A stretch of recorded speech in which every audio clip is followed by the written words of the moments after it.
What's up, everyone? Another video. Wow. That's like 2 videos in a week or something. That's pretty rare, huh? Well, I got more stuff to show you. What do we got today? Well, what do we have today? We have backtesting. That's right, ladies and gentlemen, backtesting. And since we have data going back 13 years, well, we can backtest data now.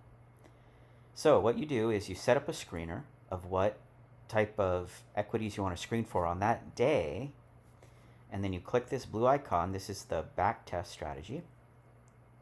Yes, it's a bit ugly, I know. I just wanted to get it up and running. It's a bit ugly, but it shows you what you're filtering. You could change it over here, right? And there's just some very basic outlines here of what and how you test your strategy. Now, it's going to get more complex in the future, but for now, it's just to get something up. Tickers. How many tickers am I going to run? Well, I'm going to do it across all tickers.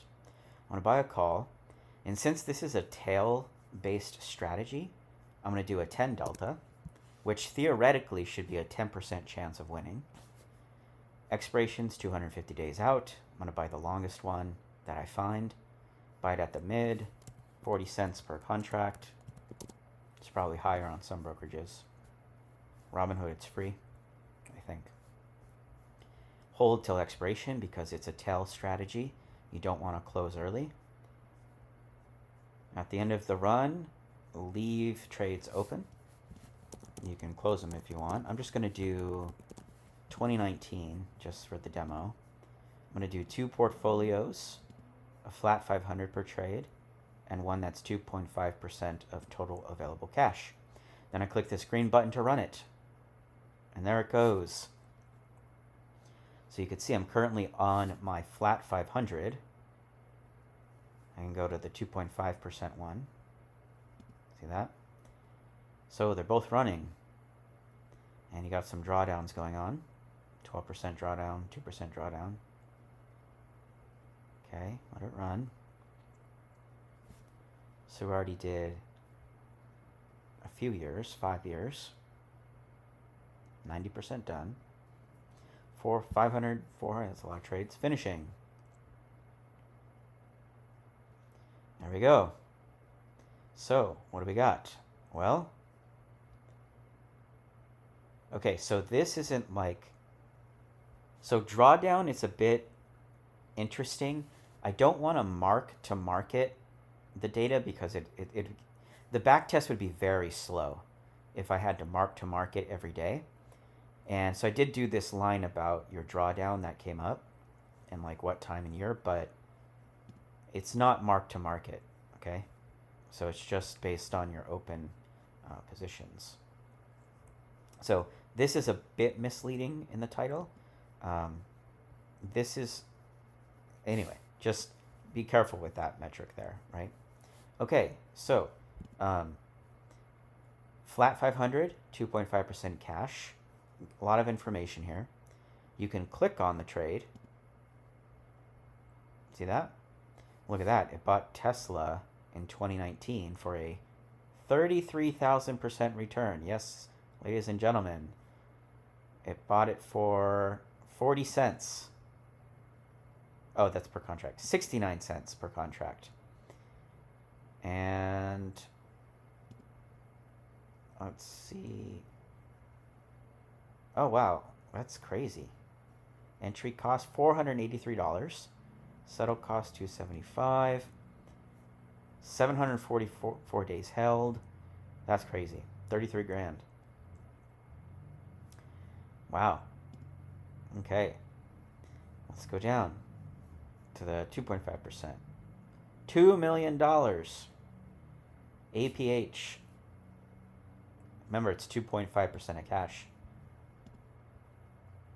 Look at that. That's a monster. 78 cents. Held it for a year. Dang. That's crazy. 2.5 million.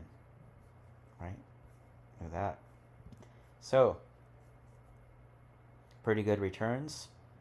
87% compound annual growth rate. You got to be a little bit careful with this because I only did it on 2019 to 2026, which There was COVID during that time, but after that there was 2022, which was kind of a mild pullback, kind of a almost a bear market, a slight bear market, but this doesn't include 2013 to 2015, which was a very challenging time of trading. So take it with what you will. But what we can do is download the trades. So download the trade, open it up.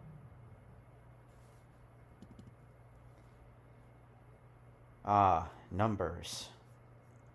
The worst application known to man. So you can see all the trades. Oh, looks like there's a slight bug here. Looks like it's offset. I'll have to fix that. That's one bug. It tried to buy a 410 call. Oh, that's weird. Why is it? It put in the wrong. Yeah, it's just a bug. It's a 410 call. That's interesting. You could see that this one bought it, the 2.5%, but you could see here, too small for one contract. Why? Because the premium was $540,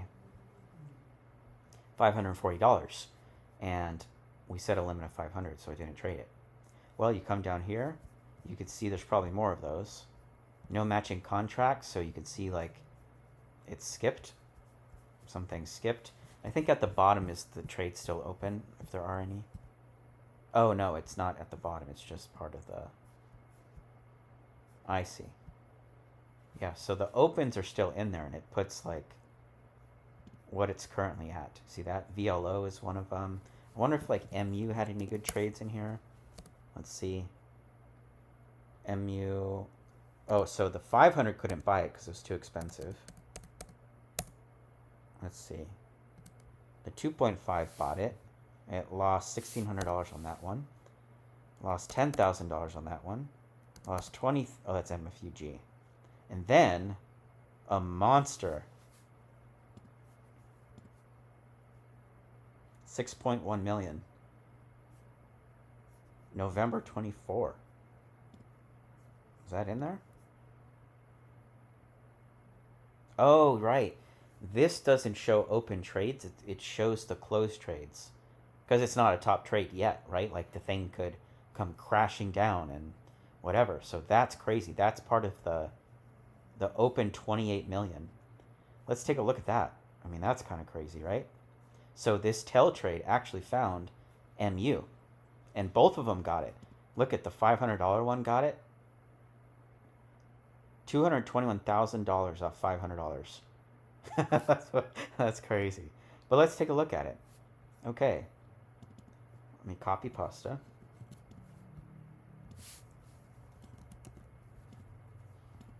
Let's see if I fix this bug.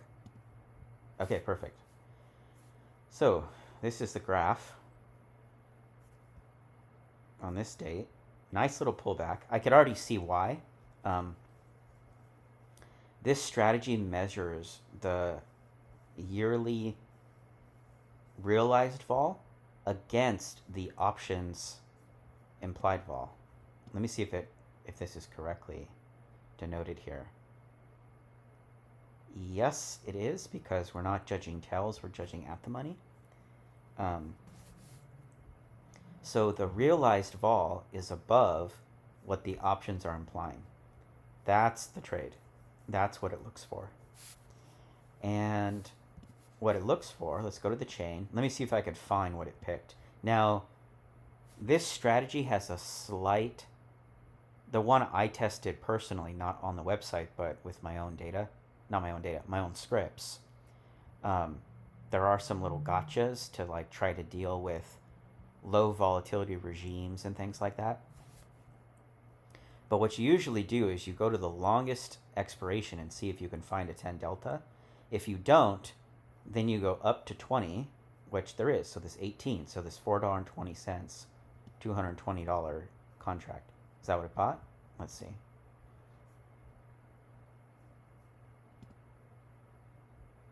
No.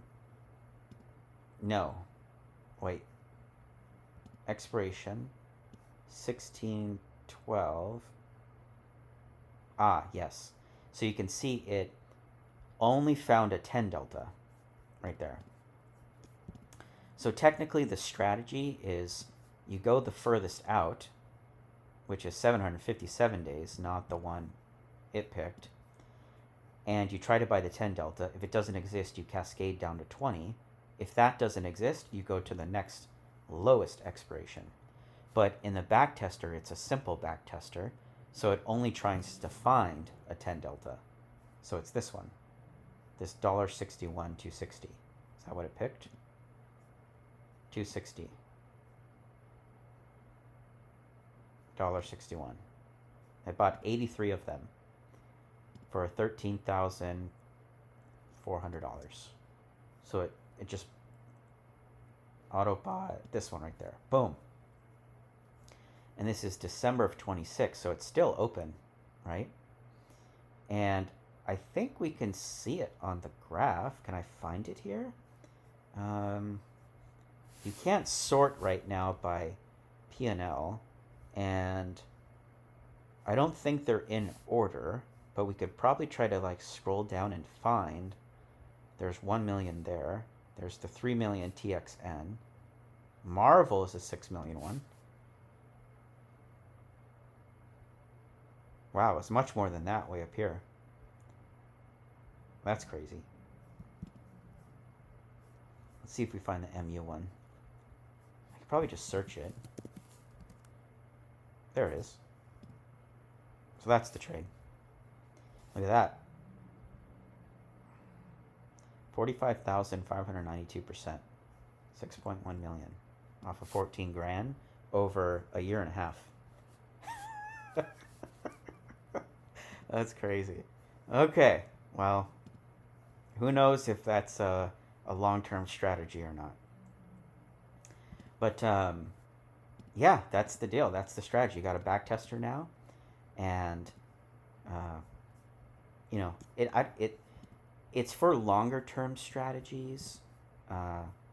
Like you really don't want to do like one DT out nearest. Like it's not meant for day trading or things like that, because another problem here too is a lot of the data is snapshotted 15 minutes before the close, except for some historical stuff that's at the end of the day. Well, let me rephrase that. It's usually 15 minutes before the close, 99% of the time. There's some gotchas there. So it's not entirely accurate, if you will, right? Because you would have had a close 15 minutes before the close and not an hour before, or before 2015, I didn't know this. You had options expiring on a Saturday, not a Friday, but they moved it to Friday after 2015, February. I didn't know that. So originally, like when you marked something, well, what I did is I marked it on the Monday, but I didn't know that because I didn't know expirations expired on Saturday. So now they're marked on Friday. So I didn't even know that. That's cool. I learned something. So this also does really well with names that have a lot of liquidity. So you can actually get a quote in order to determine what price you're going to buy something at a mid on. Now, if there's no quotes, it's really difficult to know if you would ever get filled or not, right? Like, would I even get filled on a lot of those trades? I don't know. Like, this one, probably there's open interest there, right? So, yeah, okay, maybe I would have got filled on that one. But if you're dealing with, like, micro caps or things that are very thin, you're probably not going to get filled, but the backtest strategy said you would. So just keep those things in mind, all right? So these are just kind of head checks to longer term strategies. But that's the backtest. It currently works for Pro and Max users, but in a bit it's just going to be on the Max because of just how intensive a lot of the backtest stuff is and things like that. So it's only going to be on Max at some point. maybe in the next week or so. So if you are on pro, I guess you can abuse it for a bit. And that's all I wanted to go over. Market's open, and not much going on within one standard deviation so far. Volatility is at its lower bound. It's P10 lower bound. And usually when you get that, you have to be a bit cautious about allocating more capital, and you have to be a little bit more defensive, anticipating some volatility spike or some volatility move. Just try not to be crazy. You usually want to allocate when volatility is at its highest to the longs, and that's when you're most safe. But when you're allocating down here or allocating down here, that's when things can get a little bit bumpy. So be careful about that. But that's all I got. Nothing else, nothing new, and I'll catch you guys later.